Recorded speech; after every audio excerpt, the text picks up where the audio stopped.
Привет. Плосковер, шаровер, половер. Полая земля, как сказать? Пустая. Пустовер. Люди уже понаделали себе таких кличек. Не надо верить.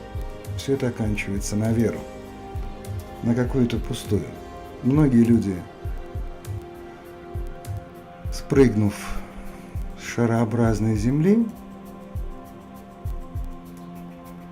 оказались на плоской. А другие люди остались лететь на шарике. Как говорится, у каждого своя дорога. Кому что нравится. Только вот в разговорах заметил такие моменты, что даже те, кто защищает гелицентрическую модель вот этого Солнечной системы, то есть, которая несется где-то в космосе, я услышал то, что эти защитники, они также не знакомы с этой Солнечной системой.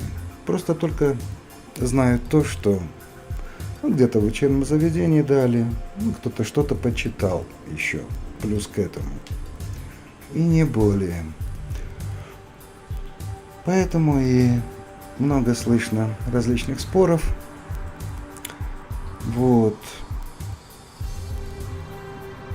А если не прыгать на плоскую землю? Потому что те явления, которые проходят на плоской земле, если так называть, относительно плоской, они, в общем-то, потруднее будут для пояснения, объяснения. Ну, не считать, если дальность видимости, перспективу. Вот, это я считаю просто.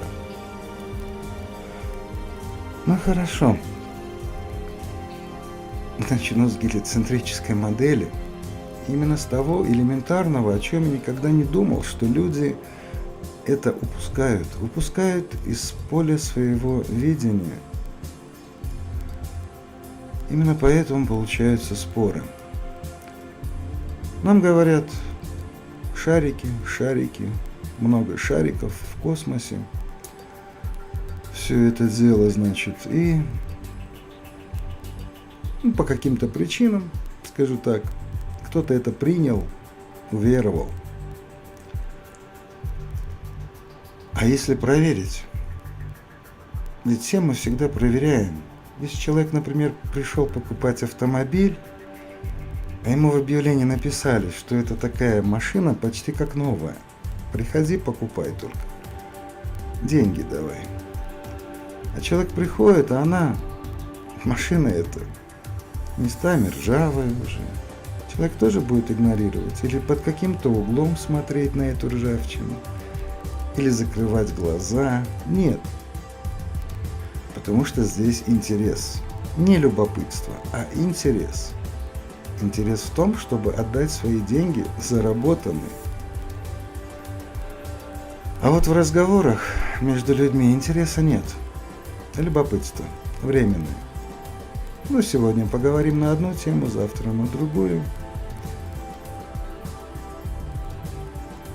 Так вот, говорят, Луна летает вокруг Земли. Затмение создает солнечное. Я вот открыл посмотреть на этот год солнечные лунные затмения. Так, лунное не берем солнечные. Значит, 15 февраля должно быть солнечное. Уже было. 15 февраля. Можно проверить. Январь, февраль.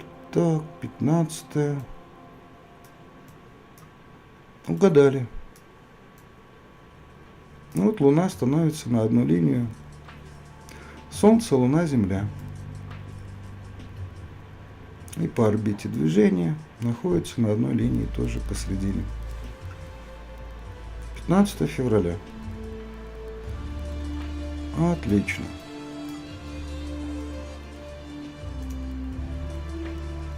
Тринадцатого июля следующее. Переходим на июль и проверяем.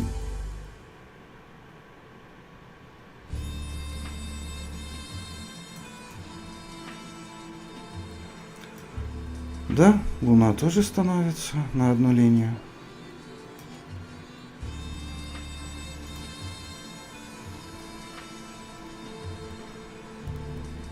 И следующий 11 августа.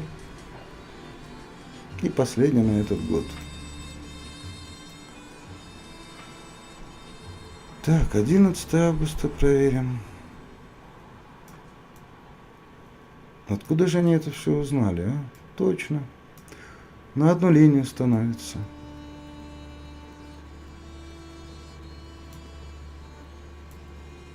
По эклиптике, тоже посередине. Вот с этой стороны поудобнее будет.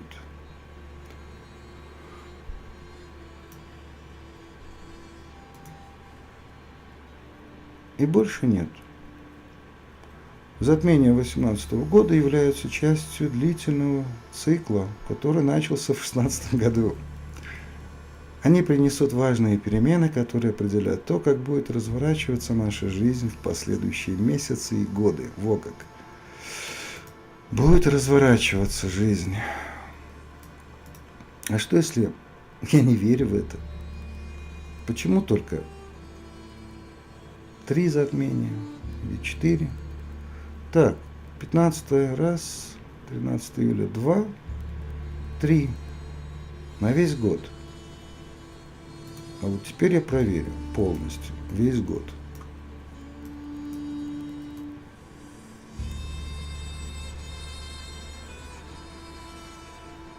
Ну вот начался январь 2018 года.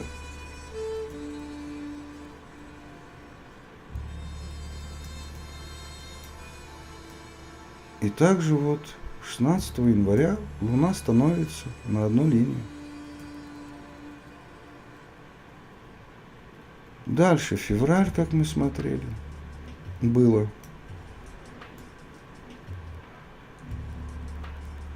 Дальше март.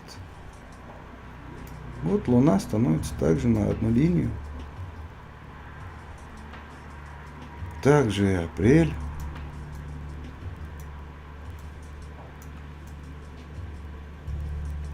Почему про это забыли? Не увидели? И так каждый месяц. Можете проверить. Именно по этой гелиоцентрической системе, Солнечной системе. Каждый месяц должны быть затмения. Но нам почему-то указывают 3 выборочно. Остальные почему-то игнорируются.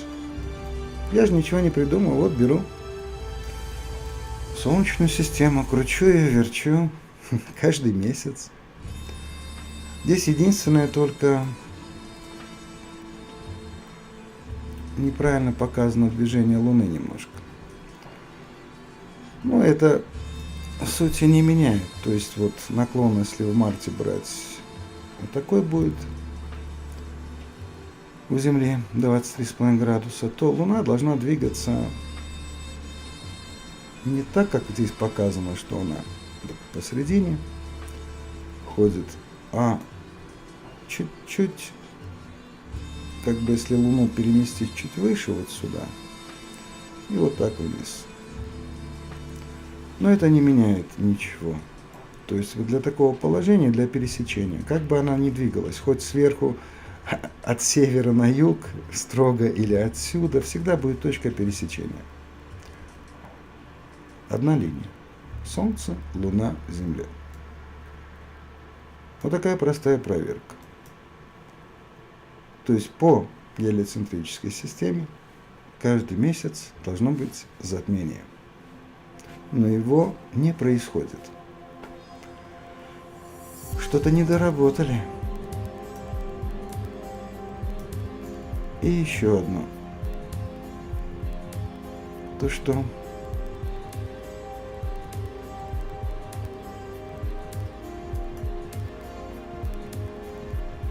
у Луны есть наклон свой. Вот это голубое орбита Земли. Вот ее наклон 23,5 градуса. Значит, экватор здесь будет. До орбиты также 23,5 градуса, плюс 5. Это получается 29 градусов уже. Ну, не точно, но я округляю. 29 градусов.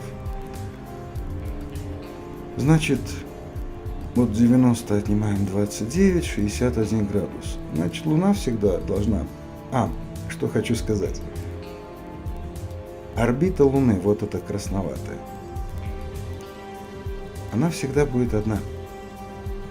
Если кто-то хочет сказать, что Луна вдруг прыгает ниже, выше, меняя орбиту по отношению к Земле, то это глупость. Как нам говорят, это тело огромное и очень тяжелое, которое несется на космической скорости. Чтобы сдвинуть с места такое тело с первой космической скорости, для нее она там является 1,5 километра в секунду. Но это большая скорость. И плюс этот вес.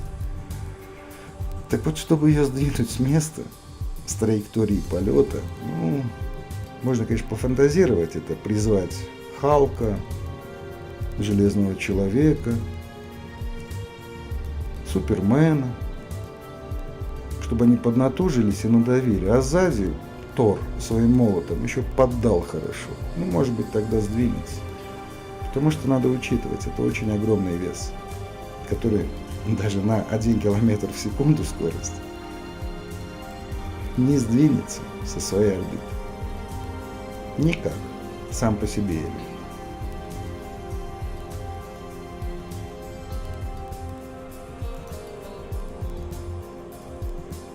И как здесь показано, она также двигается всегда одинаково.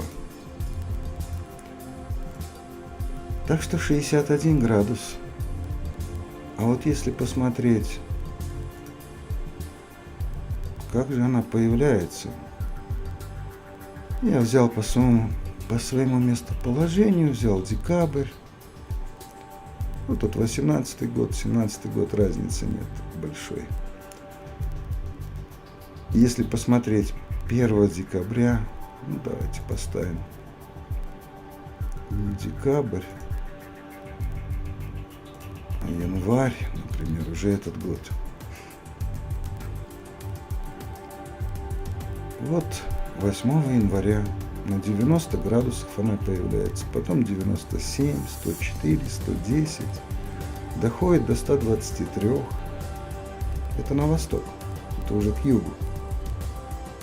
Направление от востока. Восток это 90 градусов. И здесь я вообще не вижу 61 градус.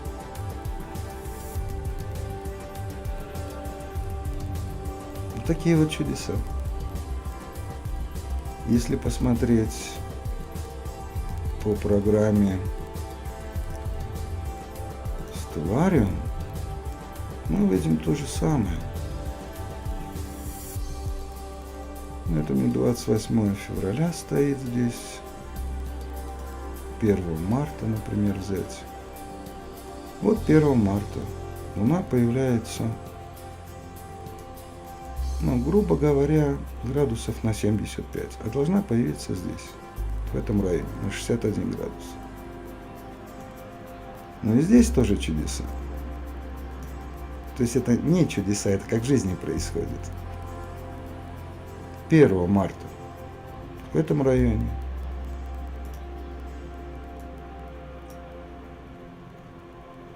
2 марта ближе к востоку. Продвину дальше. 7 марта, например. Вот она. Она уже проскочила восток. То есть, что хочу сказать, что Луна движется так же, как и Солнце, отдаляясь и приближаясь. Именно поэтому меняется место ее появления. Она может и здесь появиться, ближе к востоку, потом в сторону севера двигаться, точно так же, как и Солнце. Но по гелиоцентрической модели этого быть не может никак. Потому что, напомню, у нее есть своя орбита.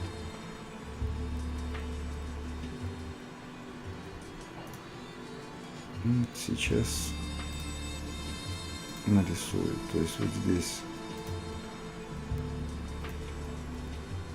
экватор. И вот этот угол, здесь белое, не будет видно. Если протянуть дальше, то есть вот этот угол 23,5 градуса. Раз здесь наклон 23,5, от орбиты экватор также уходит ниже на 23,5, плюс 5, 14, это 29 градусов. 90 градусов минус 29, 61 градус. Вот на 61 градус она должна появляться. Думаю, так понятно.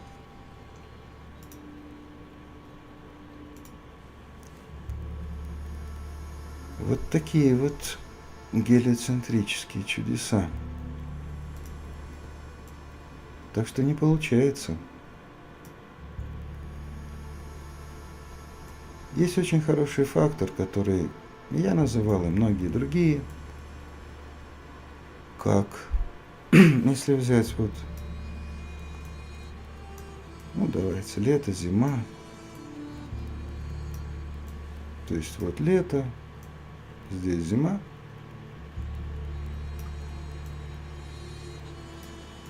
и, как я говорил, тоже наклон сюда, это светлая сторона. Если в каком-то городе, в любом, 10 часов утра, то зимой должна быть ночь на этой стороне. Ну, говорят, 4 минуты. Не работают, потому что, во-первых, эллипс, здесь более круг показан. На эллипсе 4 минуты не работают. А также не надо забывать о кеплеровском законе, от которого все отталкивается. Движение небесных тел. Вот эта стрелочка – это вектор скорости. Вот здесь он падает, то есть замедляется Земля, а сюда будет ускоряться. Движение идет по эллипсу, вот сейчас скорость растет. Очень простая проверка для 4 минут.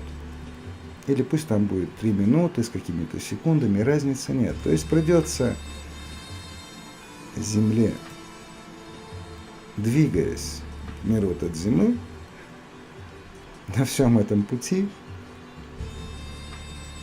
здесь начинается ускорение, быстрее пошла, потом пошла медленнее. Каждый раз менять эти минуты. Где-то должно быть уже и там и до 8 минут дойдет, где скорость большая, чтобы она подвернула к Солнцу. Так что и этот пункт не работает. Если, конечно, относиться серьезно, а не игнорировать.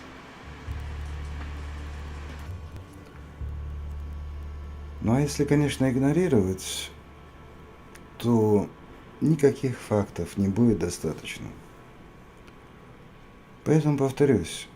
Вот те, кто пытается оправдать, защитить этот гелиоцентризм, для начала изучите.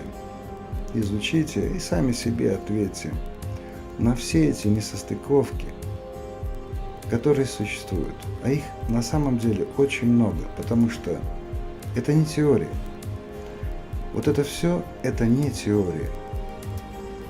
Это бред, составленный глупейшими людьми. Глупейшими. Потому что если бы я сделал, например, я бы сделал получше, честно говоря. Но так как сделана эта теория, на чем построена, ни на чем. Теория должна на чем-то быть, иметь какой-то фундамент. Реальные факты, доказательства, исследования. Здесь же ничего не существует. Дальше покажу простой пример тоже. но почему-то на нем люди споткнулись. Поэтому я говорю, многое упускается из виду, потому что не проверяется. А только споры, разговоры, которые ни к чему не приведут.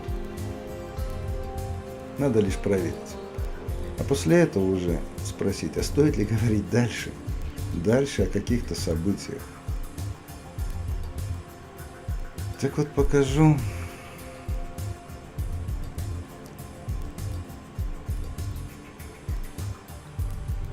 Почему вот это мартовское взял положение, оно очень хорошо. Ну, можно взять и осеннее, но как бы сейчас весна, поэтому взял март. Вот я беру период с 1 марта движения Земли. Вот это 1 марта положение. И до конца марта, 31. Вот какой участок.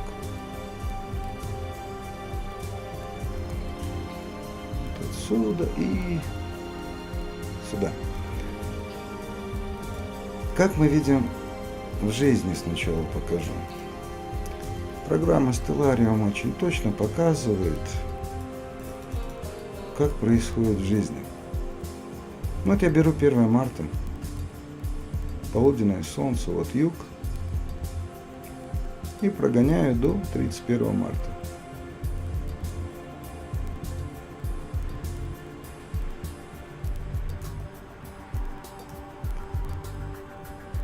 Насколько изменилась высота Солнца? И это так и есть, потому что Солнце приблизилось, стало выше, угловая высота увеличилась.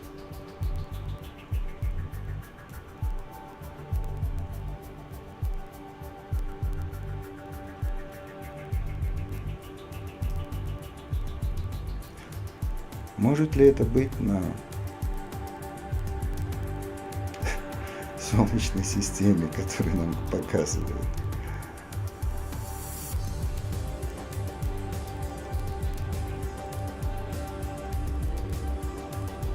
Сейчас проверим еще раз.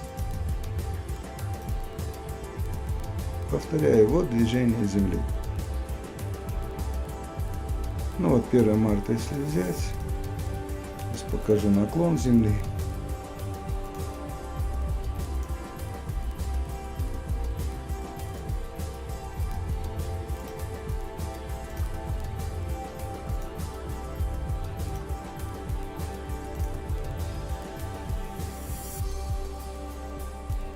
Наклон Земли будет вот сюда, 23,5 градуса. Так как зимой был от Солнца наклон, летом будет к Солнцу наклон 23,5 градуса.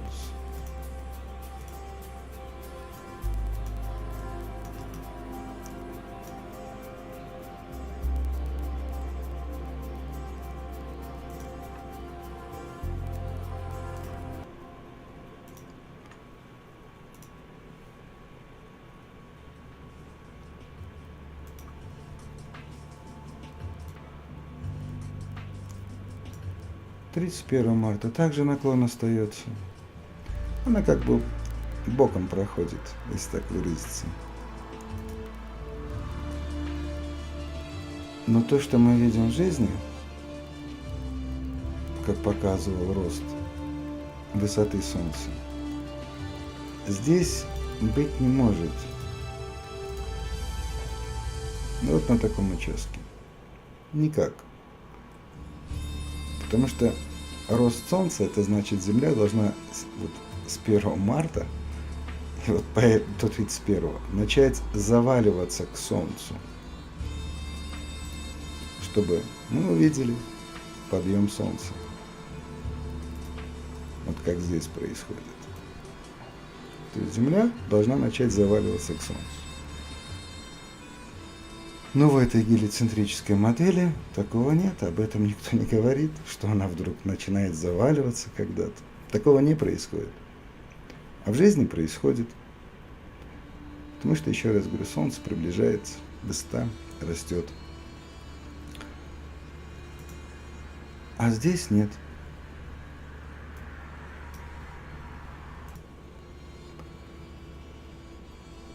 Дальше покажу, как в жизни.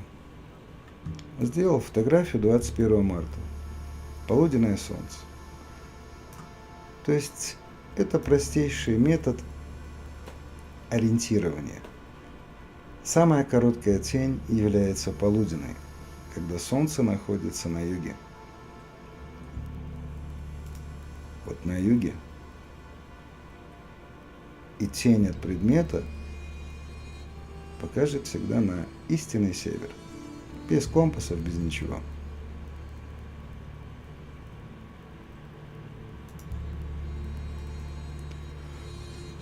Вот фотография полуденного солнца 21 марта. Тень показывает на истинный север. Магнитный компас показывает чуть-чуть правее. И то вот здесь, если видно, вот кончик стрелочки, он чуть левее, то есть не сам компас, корпус надо было еще чуть левее подвернуть. Да даже суть не в этом. Здесь видно, что разница небольшая. Как правило, будет составлять в районе 6 градусов, 4, по-разному. Если посмотреть на карту магнитных склонений, то в том месте, где я живу, плюс 8 градусов. Плюс это восточное склонение. Значит, отнимаем влево, должен быть истинный север. Вот направление.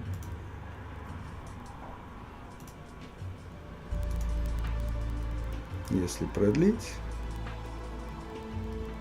вот это истинный север. И вот разница какая составляет. И это будет всегда. В любое время года. Полуденное солнце всегда покажет на истинный север. Поэтому без каких-либо приборов можно это все определить, где находится север. Также это я делал в этом году. А вот в 2016 году другой человек, который находится от меня за 1000 километров, это в мае он сделал, 20 или 21 мая. Вот что у него получилось.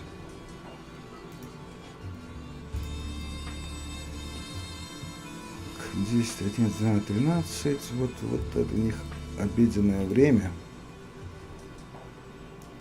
полуденное солнце.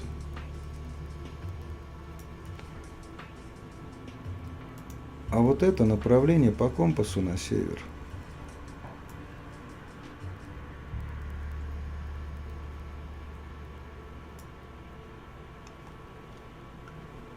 В разных местах, в разное время, ну, я имею в виду время одно, то, что полуденное было для меня и для этого человека.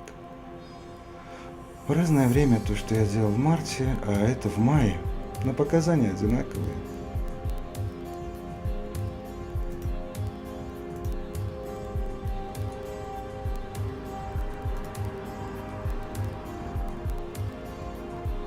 Направление истинный север и чуть правее магнитный. То же самое у него.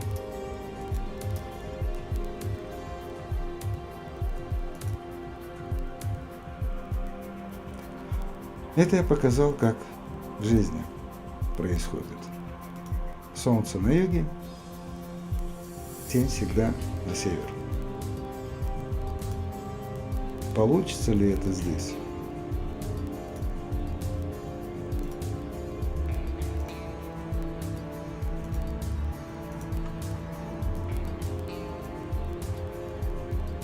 Направление оси, то есть истинный север здесь. Вот в этом месте, например, поставим колышек, шест, без разницы, от которого тень покажет в другую сторону.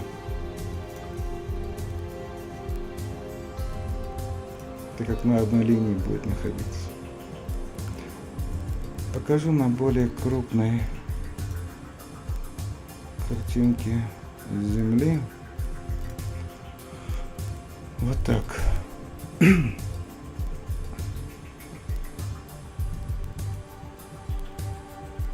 Ну, по центру выставлено.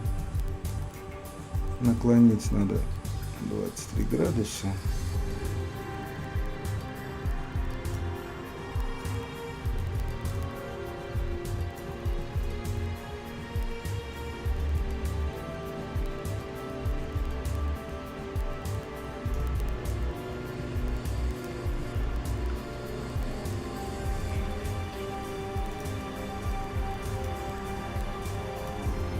Что такое полуденное солнце? Вот я проведу линию.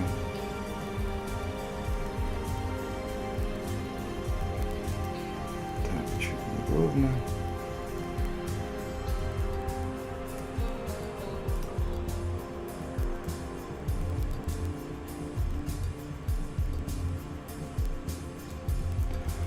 Вот эта линия полуденного положения. То есть вот на этой линии, если вот брать территорию суши, вот для этих людей, вот здесь будет полдень. Земля вращается вправо, значит, следующая территория, которая подойдет, для них будет полдень. Вот так вот разделю сейчас, чтобы более понятно было. Экватор вот. А черная линия разделяет. Здесь будет наклон идти к северу, а здесь наклон будет к югу. Значит, если здесь поставить какой-то предмет, то тень от него покажет сюда. Если же здесь ставить, вот здесь поставим предмет, тень покажет сюда. Здесь покажет сюда. Здесь покажет сюда. То есть вдоль этой линии. А север у нас вон где. Это как получается на шарике. Не работает. Я сделал простое видео. Я не стал брать глобус, а просто шар. Разницы нет. Вот это север. Вот так, если разделить, и то я не отклонил на 23,5. Это приблизительно. Суть ведь здесь не в градусах, а понять смысл. Можно выставить, конечно, точно. То есть, если вот так провести центр, вот здесь будет.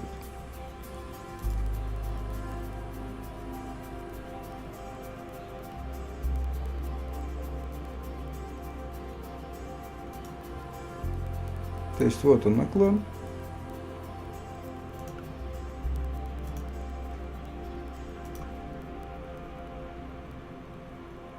Вот эта линия полуденного солнца, положение.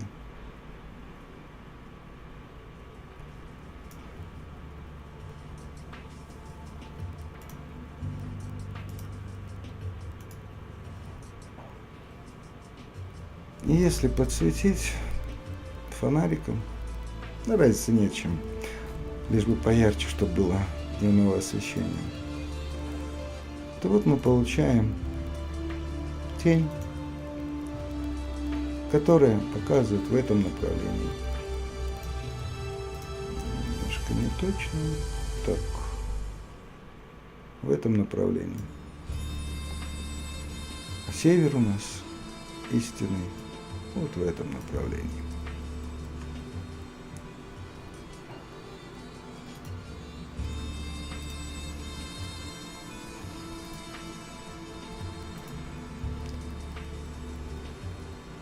И лишь две позиции Земли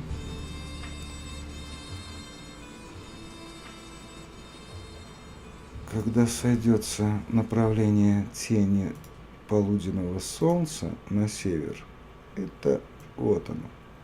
Лето, вот оно покажет на север. И зимой точно так же. То есть летом север наклонен к солнцу, а зимой от солнца. Но линия остается одна.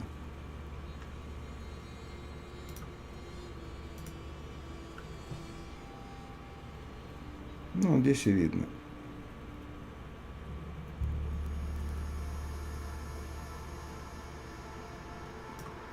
Направление.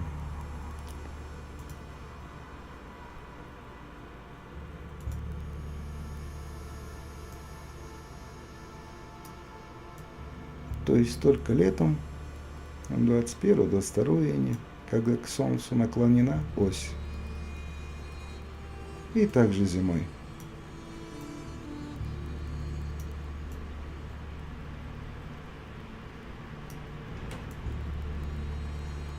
Двадцать первое, 22 декабря, там не важно. Ось будет от Солнца, но линия будет одна. Только две точки. Но в жизни, если проделаете такое наблюдение, вы увидите, что каждый день картинка будет всегда одна. Вот такая. Тень полуденного солнца будет показывать на истинный север.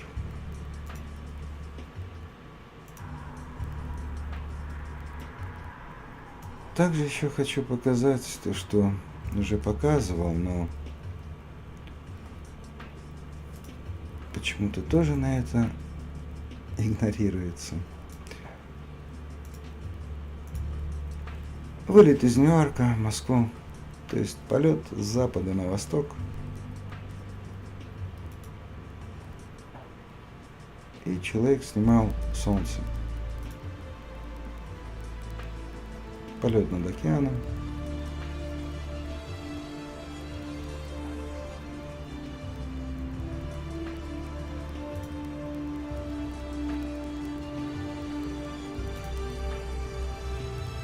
Направление полета сюда, и солнце идет тоже сюда. И уже начинает темнеть на земле. Но с самолета его видно.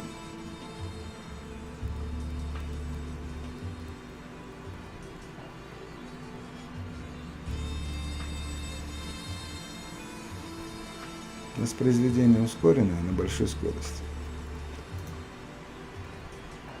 А вот теперь покажу.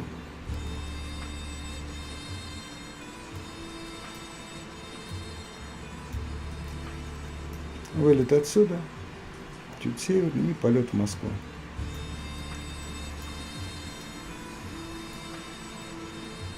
Когда самолет находится на этом участке, здесь можно брать, то есть вот сейчас, как на видео, стемнело, да? То есть когда они вылетели, там-то уже давно темно стало.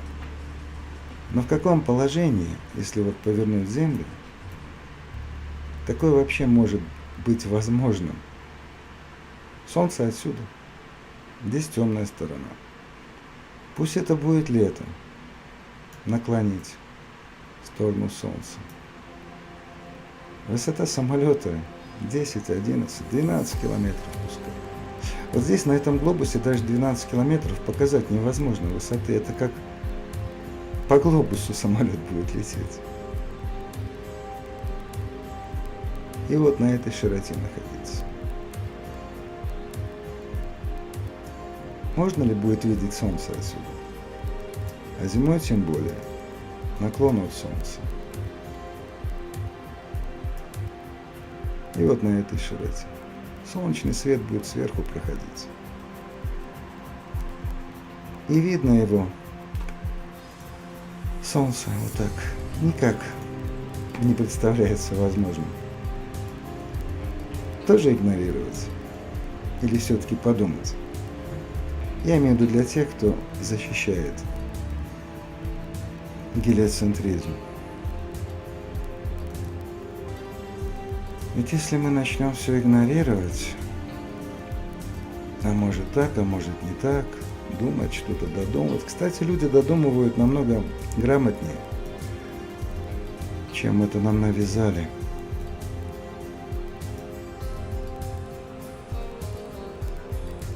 Или подход разобраться и понять, или игнорирование. Поэтому я и говорю, что если серьезно подходить, надо учитывать все. А в этой системе ничего не вяжется. Я показал лишь малую часть. До этого показывал другое. Существуют различные видео, где показаны также несостыковки, противоречия. Одним словом, бред. Трудно подобрать что-то на самом деле. Но повторюсь, глупые люди создали вот эту систему.